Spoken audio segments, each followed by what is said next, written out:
So are there any like misconceptions that we haven't touched on, about like what people are maybe worried about or, I guess Yeah. unless learned, like we just, are there things we've seen repeating? Yeah, I think we've seen a lot of customers, and I think this is actually across the industry, is that there's a lot of people concerned with AI and kind of what data we're sharing with AI or other companies are sharing with AI. What does it have access to?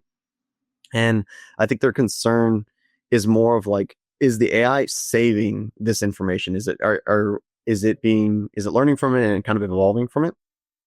And with that, is it going to um, deliver that information back out of itself to people that may not or should not have access to that?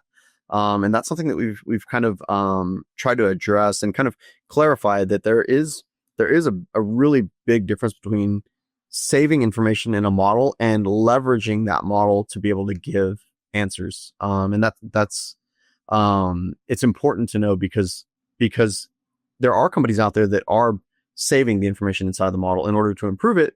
Like you could see OpenAI, Anthropic, all these big guys, they have people that are contributing when they're asking questions daily, and that model is then they're going through, taking all those answers, taking the feedback that you're giving it, and improving that model so that every single person that uses that model in the future can leverage that learning. But then there's kind of like the way that we implement things to where when we have one of these models, these stable models, we ask it questions and we take the response, but those inputs are not saved inside of that model. So we can leverage it in multiple places and not have to worry about, is it gonna, regurgitate this information to someone that should not have access to that. So it's something that I think it's still happening a lot. And I think we just need to keep on, clarifying it and showing how to do things the right way. So like with the way we've built SAM, we use Anthropic as our base model, but the interactions, they're only stored in the context, and they're saved in databases like any other customer data, but they're not going into Anthropic, right? Exactly right. Well, exactly right. Anthropic doesn't change their model based on what we leverage it for.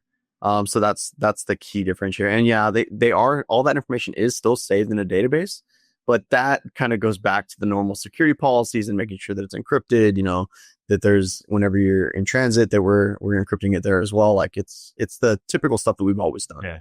So our workflows and our customer data lives outside of Anthropic. Anthropic's the engine behind it, but like we basically, yeah. And so I think that's, yeah, I think that's a good point, because it is, everyone hears about training and fine tuning and all this sort of stuff. And we're not doing any of that. That's all. The data is separated from the model, basically. Yeah, absolutely.